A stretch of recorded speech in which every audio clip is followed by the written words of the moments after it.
Okay guys, this is another guide to the Sega Saturn, and basically I'm just going to be going through all the games, just as many games as can. I'm going to try and mix it up by doing different videos, like my personal favourites, the worst games that I've come across, top tens, and all that.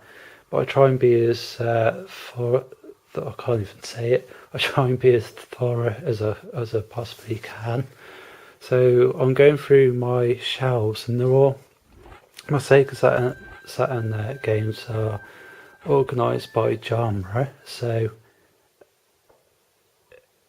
as I go through them, I'll be going genre by genre. That's just how it's gonna work, and I'm going through everything once based on mid-ranged games, price-wise, and then I'll go through again and talk about all the really expensive ones. So that's how I think I'm going to do it anyway. So first up is D. Now D is like a kind of like a CG animated game. If you think of how Myst is, but probably with more animation to it. It's a horror game, it's a puzzle game, and it's really, really slow. It's not fast action orientated. When you think of horror games now, you think of guns, gore, blood, action. It's nothing like that. It's like if you think of Myst but slower and with a really intense spooky atmosphere, and basically you're just going around and just solving puzzles.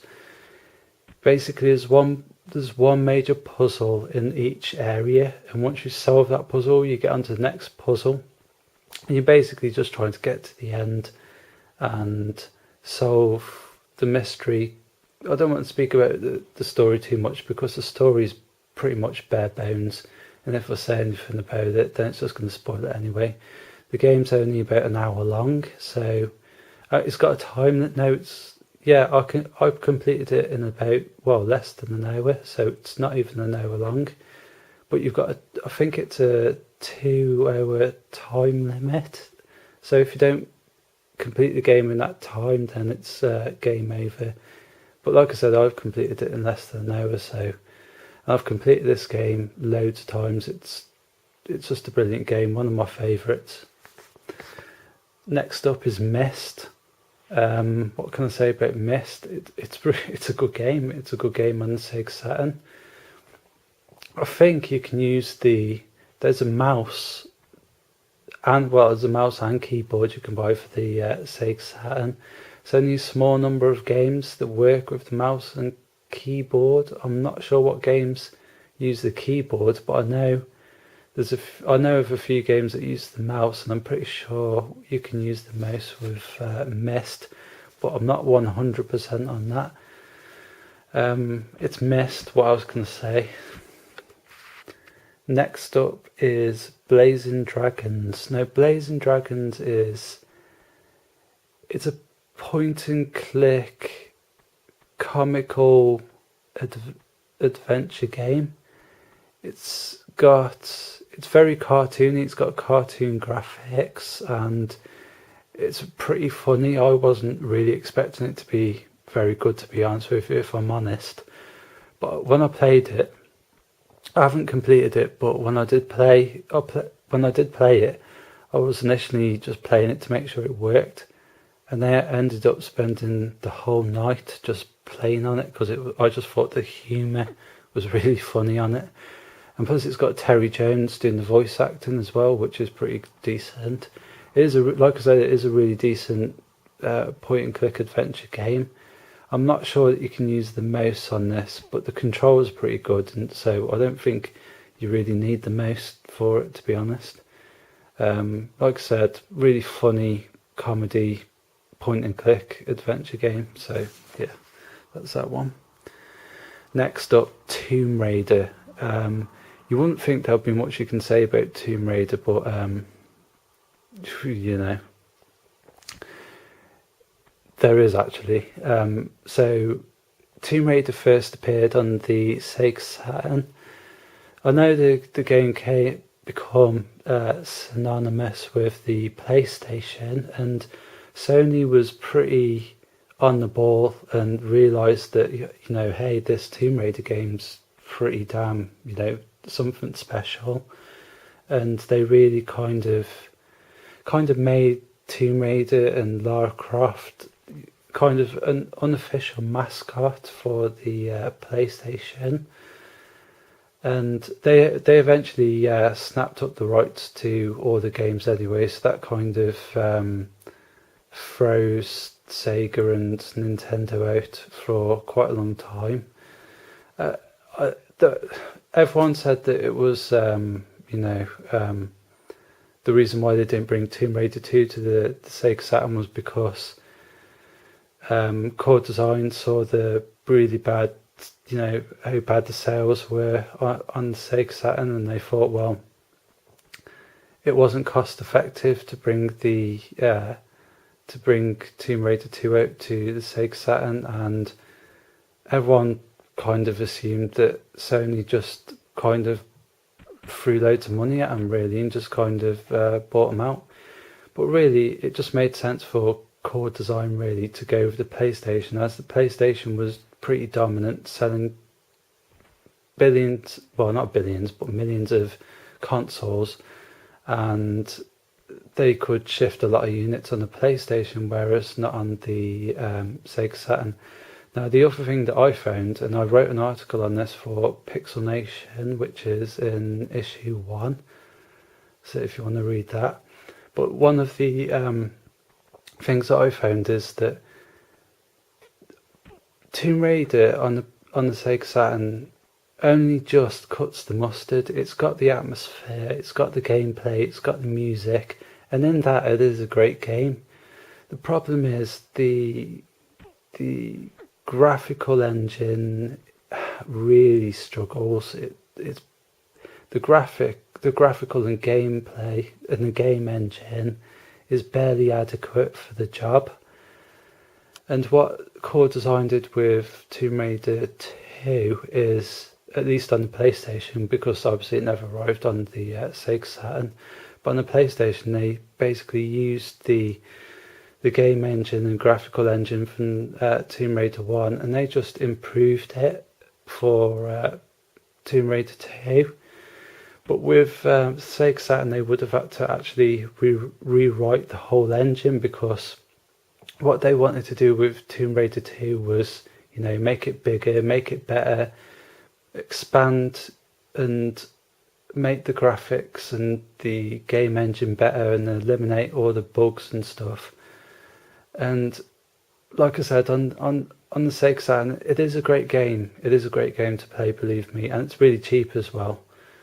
But when you play, even though it's got that atmosphere, even though it is really good game to play, even though the music's great, the gameplay, everything's there, you do get to realise that the graphical and gameplay engine is barely adequate, really.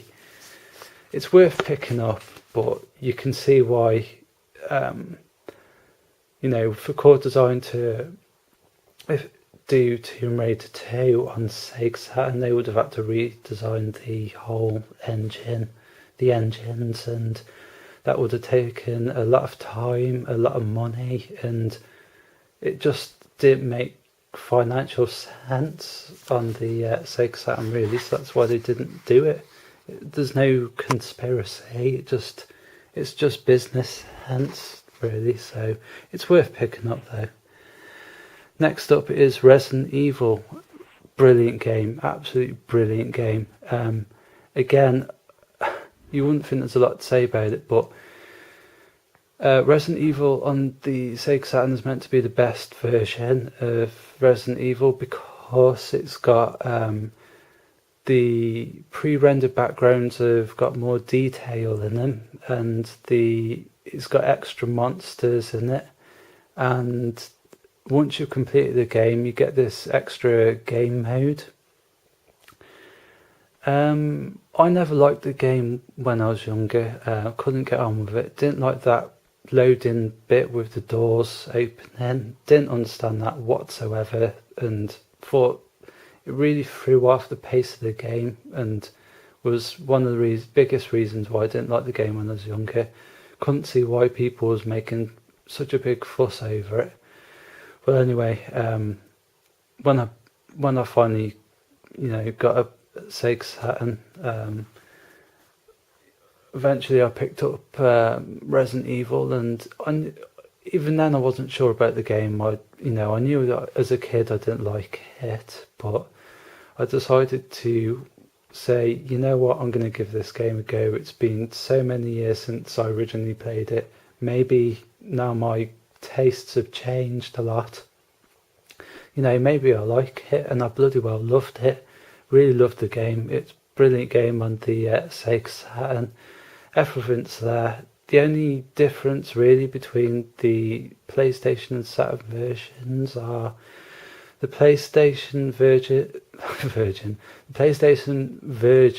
I'm saying it again.